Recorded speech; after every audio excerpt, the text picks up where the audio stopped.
I love that question because I carried so much shame for so many years because, you go into these church gatherings and people are like, they got their hands up, they're crying. And I'm just sitting there going, I'm ready to go to lunch. And I'm like, am I a bad Christian because I'm just not crying? Yeah. And so I would feel like a failure because I wasn't moved by music or I wasn't moved by reading. And it wasn't until I read his book that all of a sudden I was like, oh, I'm moved by action. So I had to give myself permission to just say, okay, it's okay to experience God in different ways. Welcome to the Live Change podcast. My name is Josh, and today I'm joined with Joanna and Matt. Guys, welcome. It's good to have you here. Thanks. Hey, I want to talk today about feeling God's presence. And particularly I want to talk about this because I hear a lot of things. I'm sure you guys do, like working for a church. Sometimes people walk out of the auditorium like, man, I just felt God's presence in there. And sometimes I'm like, what do people mean by that, right? And also, I think we'd all agree, we look at scripture, it talks about the presence of God, and I don't know if we all feel it the same way. I also sometimes maybe it's just me. I wonder if my lack of feeling it means if there's something wrong with me. Am I not as close to Jesus if I'm not crying in the worship set, or I don't got goosebumps, or I'm not furiously writing notes man, do you believe what God showed me here?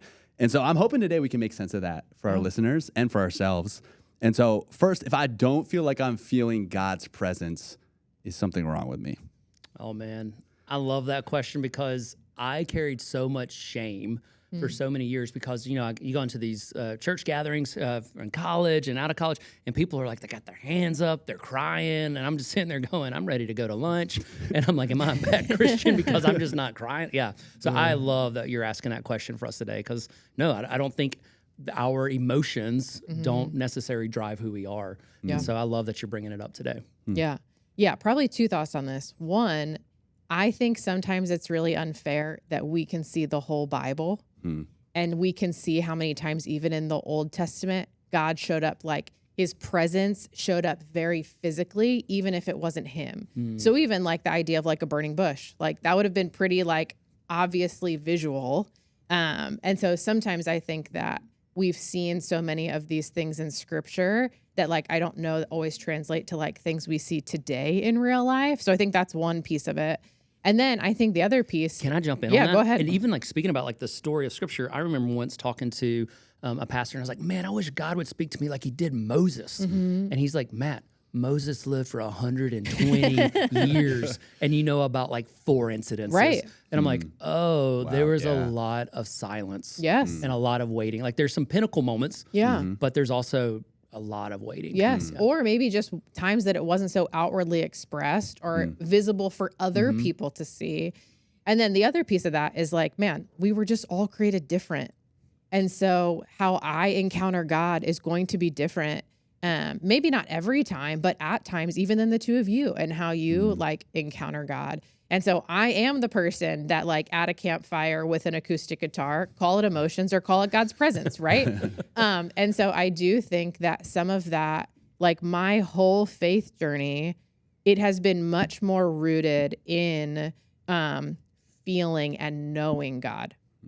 I am not wired for delight in academic things to get super juiced, reading theology things and academic things and whatever, and knowing God by the book, if you will. Yeah. And so I think, again, because of the way that different people are wired, then I think God also knows how to reach us in different ways, especially if we're taking steps towards him. It's so funny you brought that up. My wife is wired very, very, very, very, very differently than me, which makes it a beautiful compliment, not conflict. That seems to be how it works. Yeah, we complement each other well, but we are very different.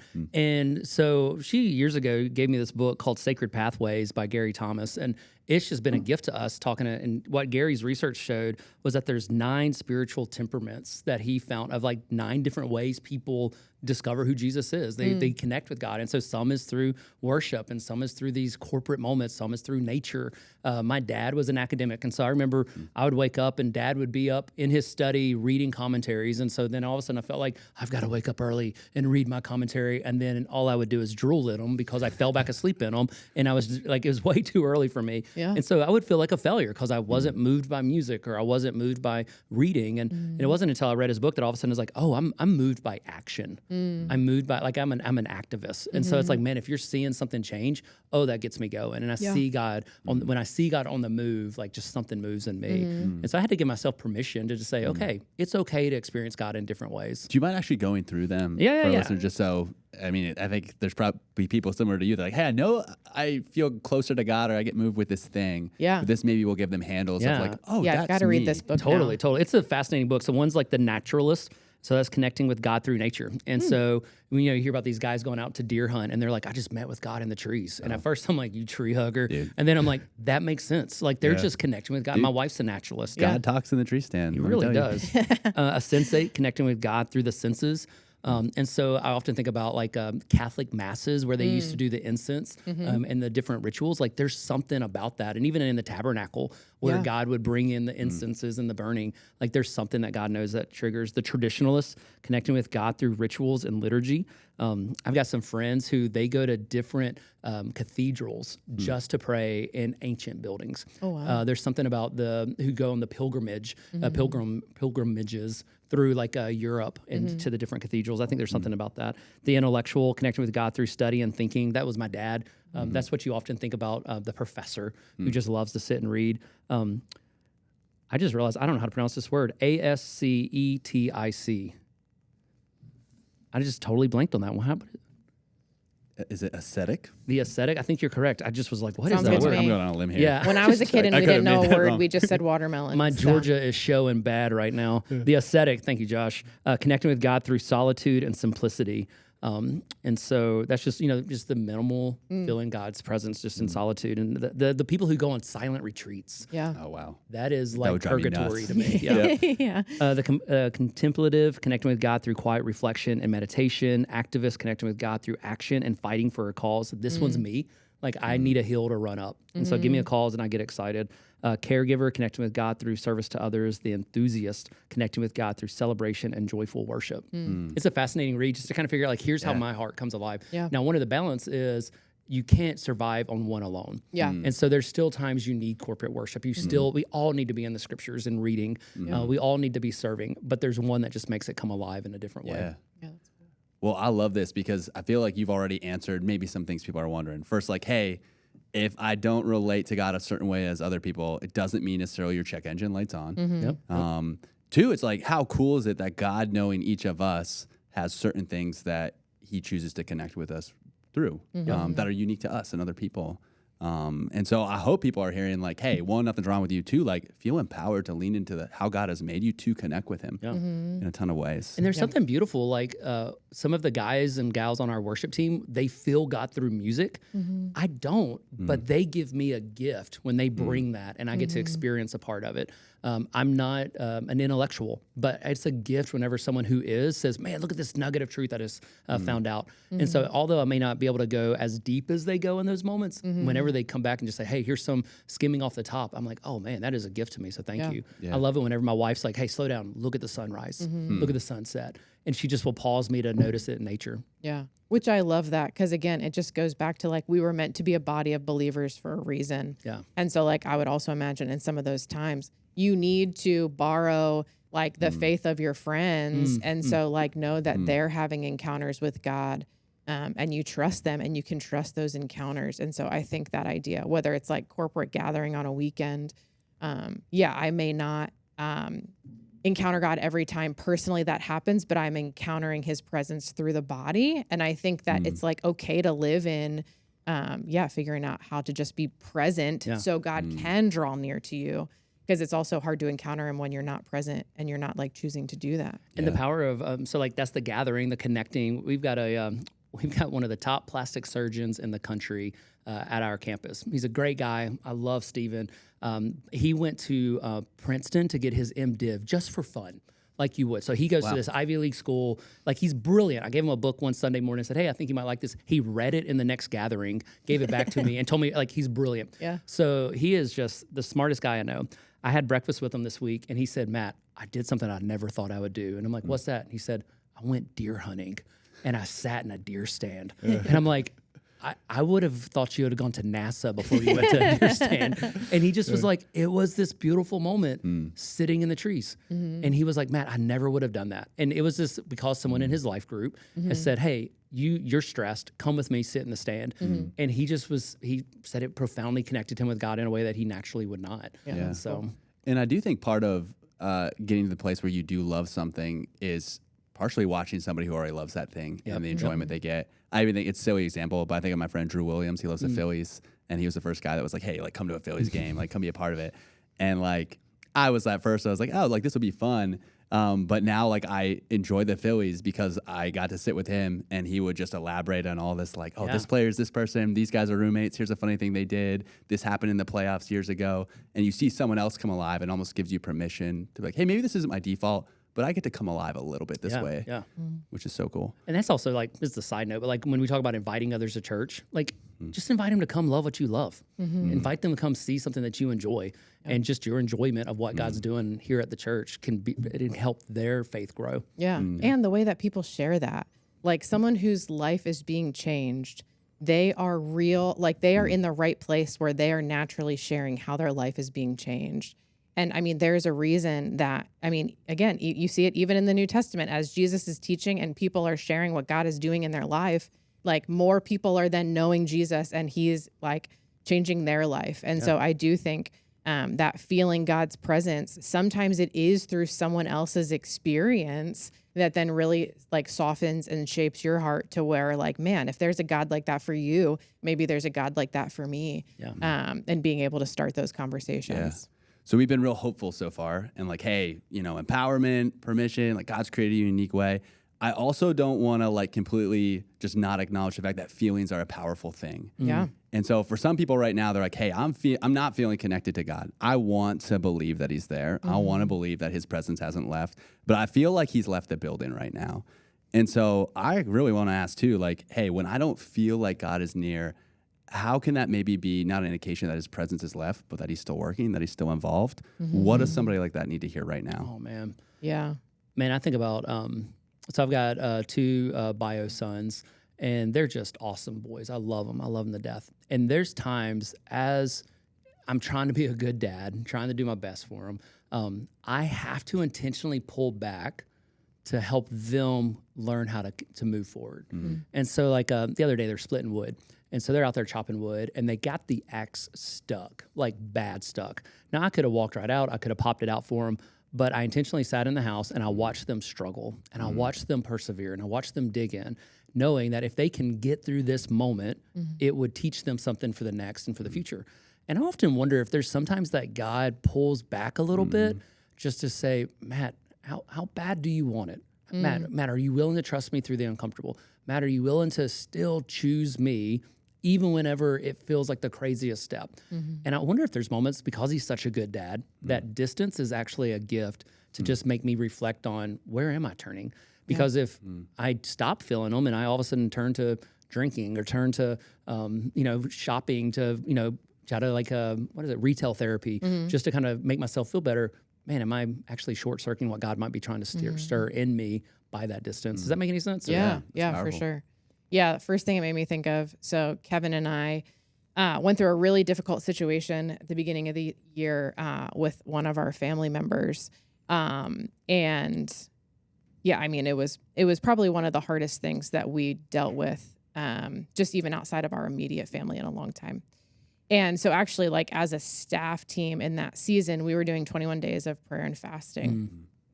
And in the moment, it's like the thing you don't realize until after, right?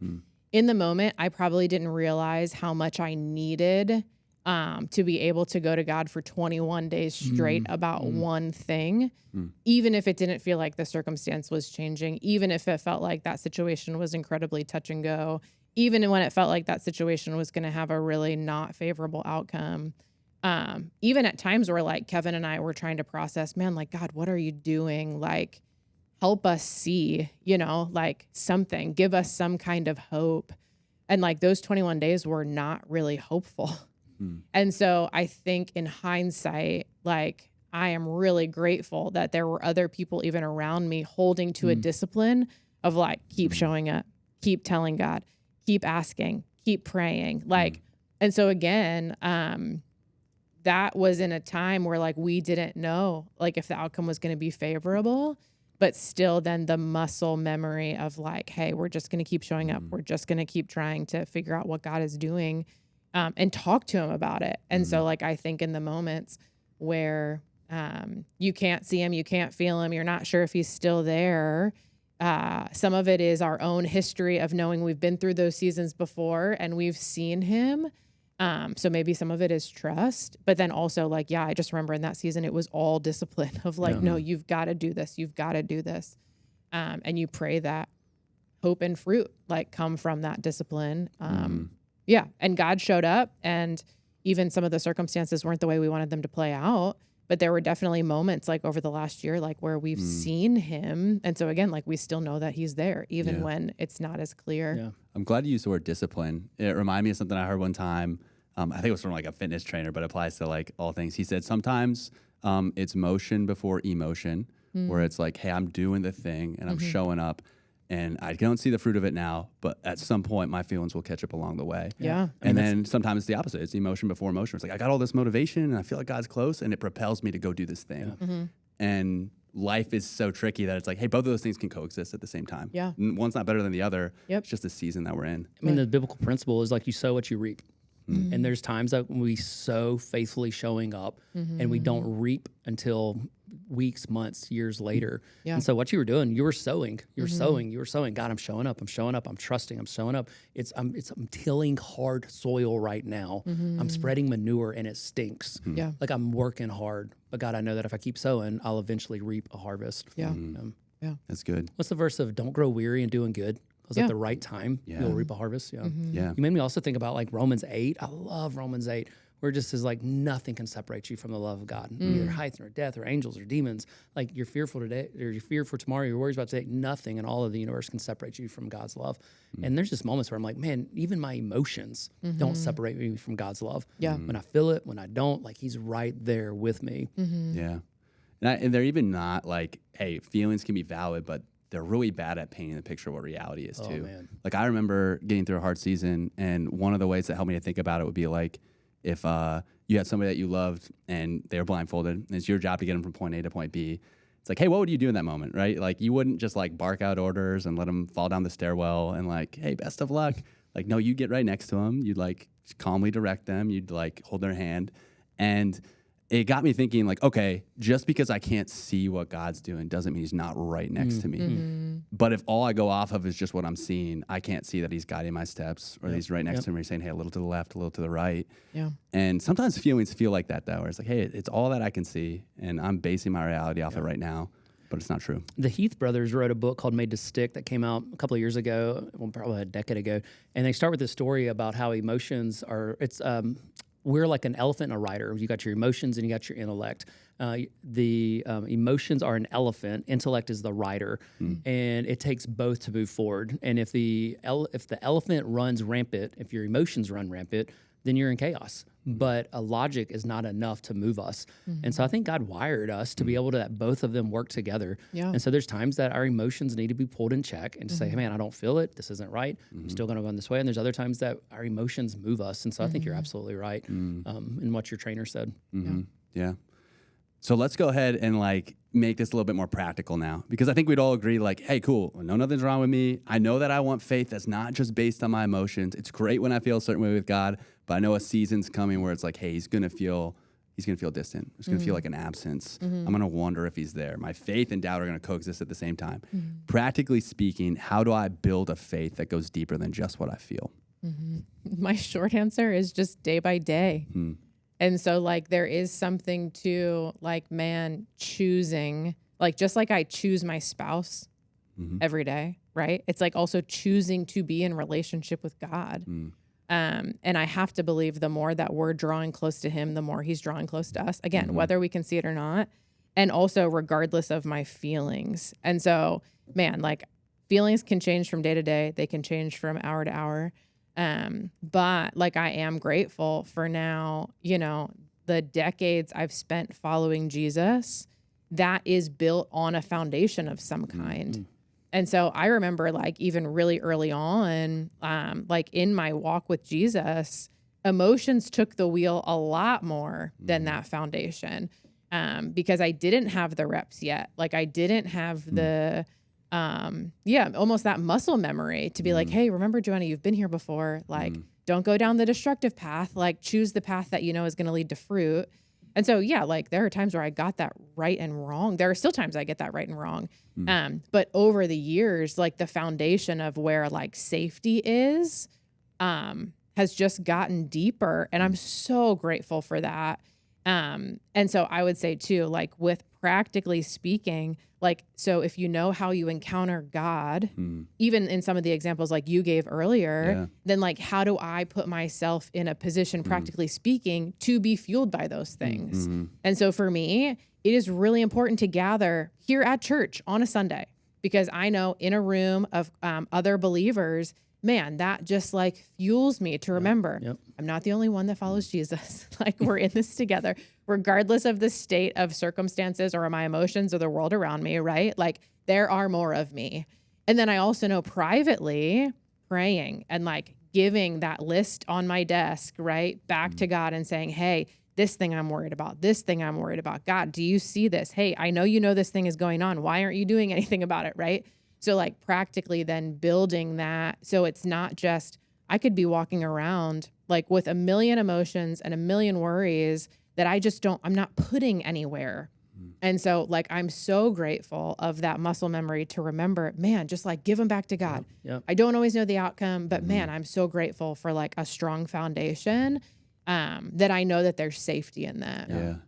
Yeah, you said like two types of awareness. I almost heard what you said. Like, hey, just like overall story awareness. Like, man, where do I just have stacks of proof where God's been close and he's been faithful? Yeah. And also like, hey, how do I just connect with God? And if this is a season of like, hey, I feel like there's a deficit there, why wouldn't I strategically set myself up to connect with him more? Yeah. And when I know my habits that I don't connect with God. Yeah.